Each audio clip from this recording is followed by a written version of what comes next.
He will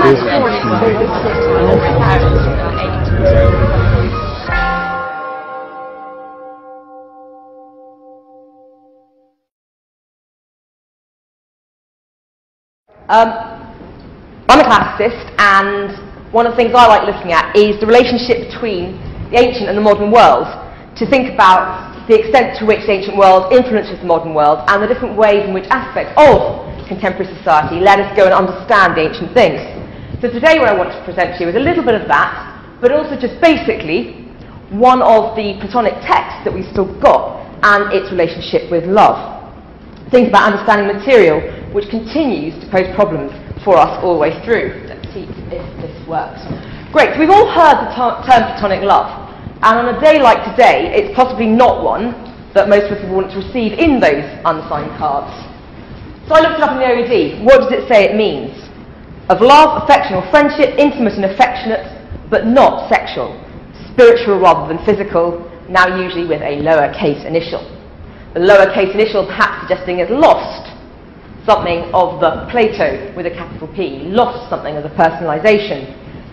The first recorded instance in the OED is not till 1638 though, 2,000 years after Plato actually wrote about love. So it says to me that something's happening throughout contemporary history that changes our understanding of love and its roots in its ancient history.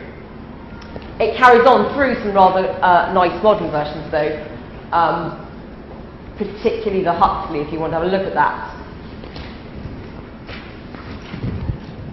So, yeah. Who was Plato, to give us this Platonic love? Another fairly famous quotation about him from Whitehead. The safest general characterization of the European philosophical tradition is that it consists of a series of footnotes to Plato. Something a lot of us have heard, but a lot of us haven't necessarily thought about. What does it mean to follow in the wake of Plato, and what is it that we're taking from him? I feel that in focusing on love as a Platonic concept, we've rather become over-Christianized, and the biblical texts and the biblical uses of love sometimes take over a little.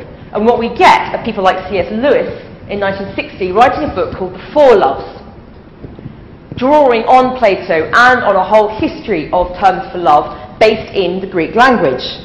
We have agape, the Christian, religious, community love felt for people in fellowship, in koinonia. We have storge, not a term with which most people are familiar, the familial love and affection within the household. And we have philia, brotherly love, love between friends. But how much are any of these used in someone like Plato? I had a quick look through the Greek corpus. Where have I written these down? Good. Agape, used 83 times in Plato, but only 3 times in the main text on love. Don't think that kind of community love is quite what he's talking about. Storge, not used at all until later literature, until Christian times. So it's definitely not there for Plato. Philia, well, philos, meaning love, giving us philosophy, love of wisdom, philology, love of words, all of those kind of things, is such a common prefix that we've got 685 examples in Plato with phil in it, including 56 in the Symposium, which I'm going to move on to, in 36 different variations. It's far too common for me to want to try and attach any meaning to what Plato's doing with it, which leaves us with the fourth one, eros.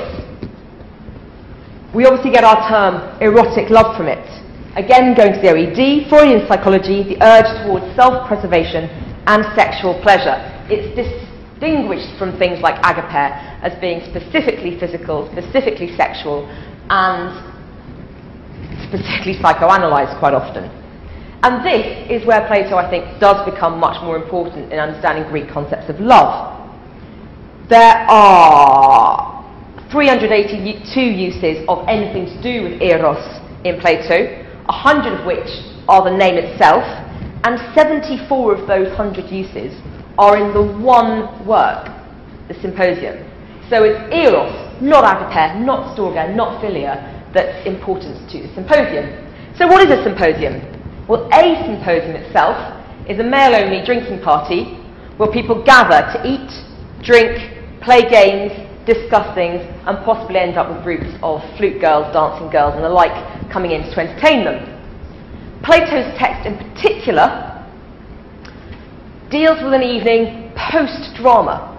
It's an evening after they've drunk to excess, and they come in and they're all rather hungover, but they've decided to have this party anyway, and they agree at the start what they're going to do is not drink. They're going to have very moderate drinking, water it down rather than more than usual, and actually have a full-on discussion about the nature of love.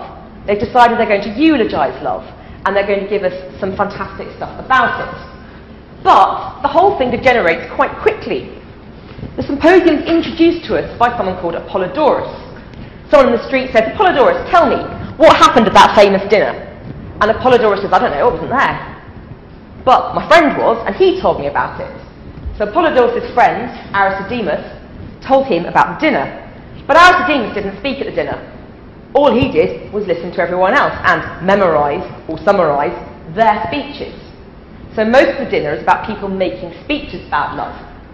But then finally you get to Socrates, and he doesn't give you a speech, he tells you about a conversation he had with a woman called Diotima. So you've got Apollodorus giving you Aristodemus' words, giving you Socrates' words, giving you Diotima's words.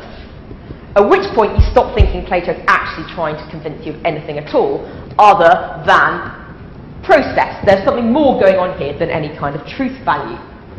Within it, we've got a series of speeches, which gets significantly more silly as we go along as well. We start off with people claiming things about double loves and primordial loves, and then we come to the doctor Eryximachus, and he says, "I'm a doctor. What I can see is people need balance. People, like in music, you need harmony to make things work. In medicine, you need to make sure people don't have too much of one thing or too little of another. We can balance out the humours, all that kind of thing." And for Eryximachus, the doctor, love is about finding that balance, giving people what they need, taking away from them what they don't, making things like harmonia. Most famously, you then get Aristophanes. Eryximachus has only spoken because Aristophanes is so busy hiccuping, he can't talk. And when he stops hiccuping, he comes up with this wonderful myth. Originally, there were three kinds of human. There were the humans, there were men, women, and men, women. Double-headed, four-limbed, fantastic.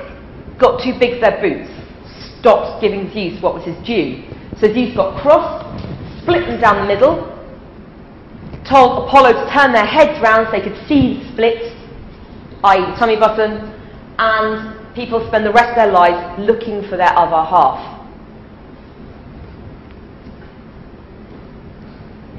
And then we come across the idea of Eros as a beautiful, lovely young boy.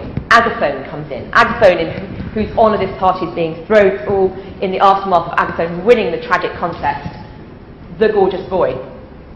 But Socrates isn't very happy about that, because Socrates starts saying things like, well, if you're chasing something beautiful, can you be beautiful yourself?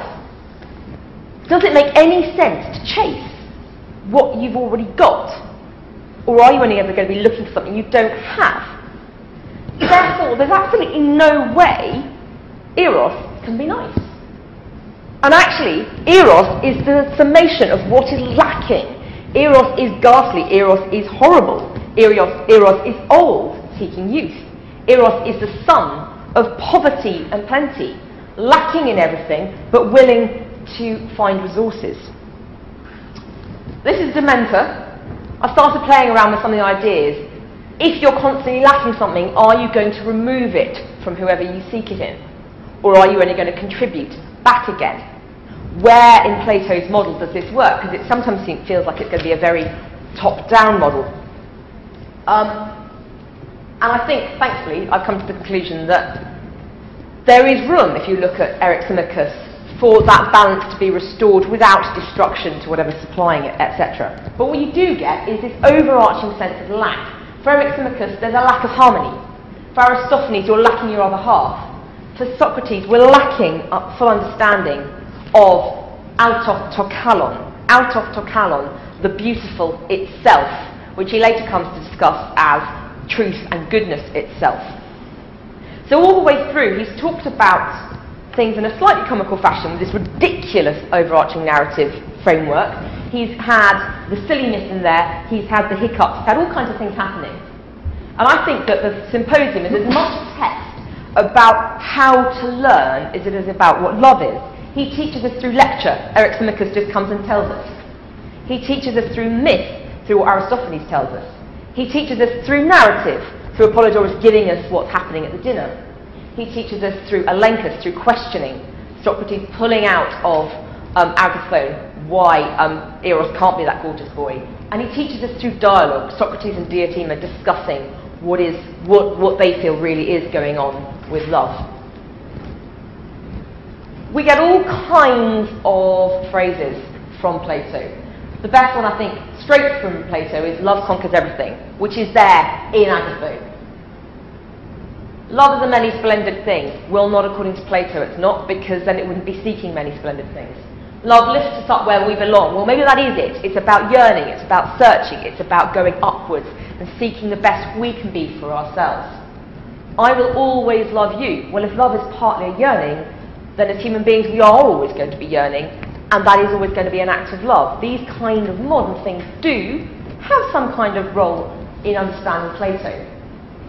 So what I think, I've come to think now, is that it's not just a question of who Plato loves, it's a question of what Plato loves and how Plato loves. And what he loves is truth, education and community. What we've got here are 3 images based on a later poem about love as a bittersweet, obsessed yearning from Catullus. And I think that ambiguity is what Plato leaves us with. And I very much hope that no one does say to me in the immediate future that all they do is love me platonically, because I'm not sure I'm going to know what they mean.